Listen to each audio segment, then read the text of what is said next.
안녕하세요. 이번 영상은 지하 1층 현대코아 명도소송 하시는 분들께 드리는 영상입니다. 다름이 아니라 명도소송 하시는 분들과 그리고 지하 1층 분들을 볼 때는 안타깝습니다. 왜냐하면 정치적으로 너무 많이 휘둘려 있었습니다. 그냥 판매 시설로 쭉 갔으면 되는데, 그리고 여러분들이 실패를 한 거는 권리 분석에, 소위 말하는 권리 분석에 소홀히 하셨습니다. 어느 물건의 집합건축물 대장이라든가 등기부 등본을 확인도 안 하셨고, 그리고 누가 세원기공과 현대산업개발이 공사비 채권 미수금으로 해서 소송이 이루어지고 있을 때, 한쪽에서는 이브마트 즉 이씀, 그죠? 그리고 나서 하지만 그 이브마트의 이씀에 법인 등기부 등본까지 열람 발급하셨던 분들은 아마 없을 것이라 사료됩니다. 그리고 그 이브마트 이씀 가기 전에 같은 법인 등기부 등본에서 퍼시픽 팩토링이 있었고, 퍼시픽 팩토링은 세원기공의 자회사였습니다. 무슨 말씀을 드리고 싶냐면은, 건축이행 강제금을 지금 떠들고 있는, 여러분들이 아시고 있는 콜라텍 업자 사장이 건축이행 강제금을 나중에 체납을 하면 어떻게 되느냐. 자, 그때까지 체납하기 전까지, 그 체납했을 때까지는 콜라텍 업자 사장한테 부과가 되는 거고, 콜라텍 업자 사장이 체납을 하고 떨어져 나가면 여러분한테 부과되는 게 아닙니다. 그 기존에 못 냈던 건축이행 강제금을 여러분들한테는 새로이 그 해 연도에 이행 강제금이 부과가 됩니다. 그러니까 예를 들어서, 자, 콜라텍 업자가 무도장 업자가 나중에 건축이행 강제금을 체납을 하고 예를 들어서 떠났다고 합시다. 그러면 공터가 되죠? 비죠? 그리고 나면 구청에서 자, 시정명령을 합니다. 시정명령.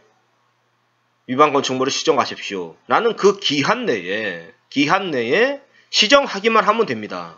그러나 지금처럼 세원기공의 물건들이 많고, 세원기공의 물건들이 하나씩 경매되고 있고, 그리고 나서 또 다른 자들이 들어옵니다. 그죠? 그러니까 결국은 뭐냐, 이 위반 건축물을 정상 건축물로, 즉 판매 시설로 회복을 해야 된다라는 것이죠. 그 기간 내에 시정하지 않으면, 왜냐하면 여러분들한테 새롭게 건축이행 강제금이 또 부과가 되니까, 위반 건축물로 표기가 돼서. 그죠? 자, 그러면 어떤 분들은 이렇게 묻습니다. 1층에도 건축이행 강제금이 부과되지 않았냐, 위반 건축물로. 그러니까 소유주들한테 부과가 되었다. 그것은 반은 맞고 반은 틀린 겁니다. 저는 여기에 대해서 수많은 대항과 행정심판까지도 청구해 가고, 그리고 지금까지 찾아온 자료로 하면은 전세권이 설정이 되어 있습니다. 여러분, 전세권이라는 게 뭐냐면, 쉽게 말해서 임차인이 전세권자고, 임차인은 전세권자고. 왜? 보증금을 가지고 있으니까. 보증금은 나중에 임대주가 돌려줘야 되는 것이죠. 거기에 소유주는 전세권 설정자입니다. 그리고 임차인은 전세권자고요. 자, 그러면 건축이행 강제금은 물건에 부과되죠. 예를 들어 쉽게 말해서 과태료적 성격인데, 여러분이 자동차를 몰다가 과속을 해서 과태료를 받으면 자동차에게 부과가 됩니다. 그래서 그 운전자가 예를 들어서 친구라 하더라도 그 차에 부과되기 때문에 친구가 내든 여러분이 내든 상관은 없어. 하지만 물건에 부과되는 특성을 가지고 있습니다. 무슨 말이냐면 전세권은 담보물권이죠. 전세권, 지상권, 지역권, 담보물권입니다. 담보물권은 물건에 해당되기 때문에 물건을 가지고 있으면서 또 물건에 부과되는 성격이기 때문에 빼도 박도 못하고 소유주들한테 부과될 수밖에 없었습니다. 그리고 1층이든 지하 1층이든 자, 이브마트였죠? 평면 매장이었죠? 벽 달고 벽 세우고 문 달고 하지 않았죠? 서로 간에 구분 경계가 없었죠? 각 호실에 구분 경계가 없었죠?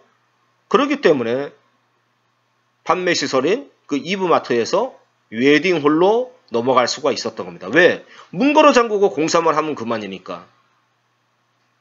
그리고 지하 1층 같은 경우에는 정치적으로 많이 휘둘렸습니다. 자, 판매 시설에서 음식점들에서 또 호실 경계가 없었죠? 문 달고 벽 세우지 않았죠? 그렇기 때문에 어떻게 됩니까?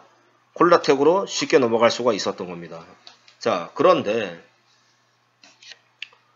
그러니까 그 강제이행금에 대해서 정확히 말씀을 드리고 그래서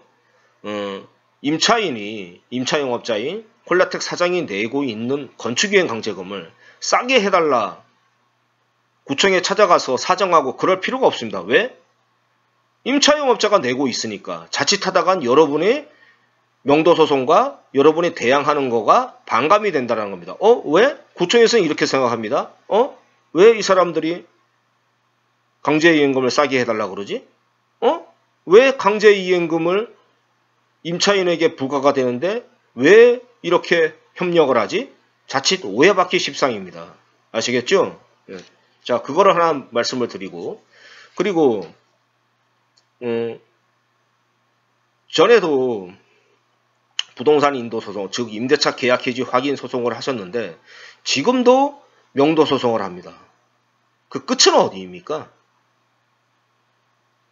여러분, 우리는 이제 임차영업자라든가 해서 서울시 집합건물 분쟁조정위원회에 자, 소송에 참견하고 소송에 간섭하는 게 아니라 집합건물 분쟁조정위원회에 위반 건축물에 대해서 위반 건축물을 정상 건축물로 시정과 분쟁 조정을 하자는 의미입니다. 소송하고는 별개입니다. 그죠? 자, 그거를 말씀드리고 그리고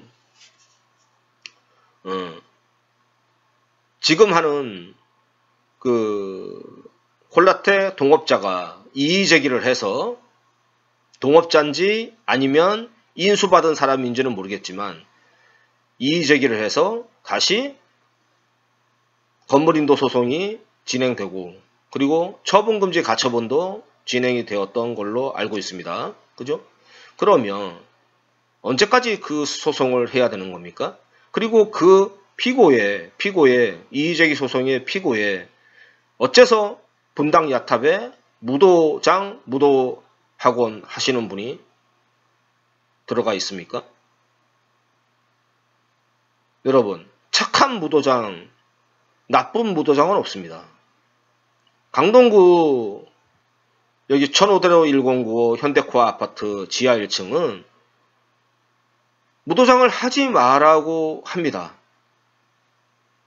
그러면 임차영업자만 명도소송 하면 그만입니까? 아니죠. 중요한 거는 정상건축물이죠. 그죠? 판매시설로 돌려야 됩니다. 자, 우리는 그거를 계속 줄기차게 요구해 나가야 됩니다.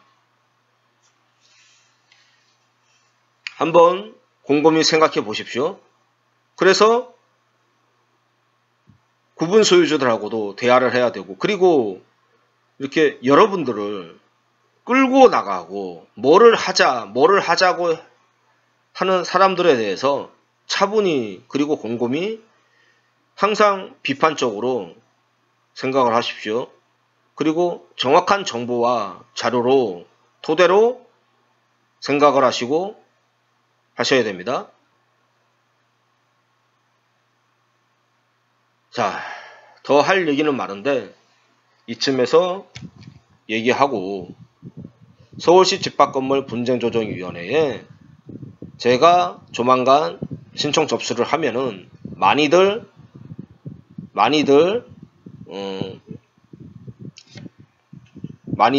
동참해 주시기를 바랍니다. 감사합니다.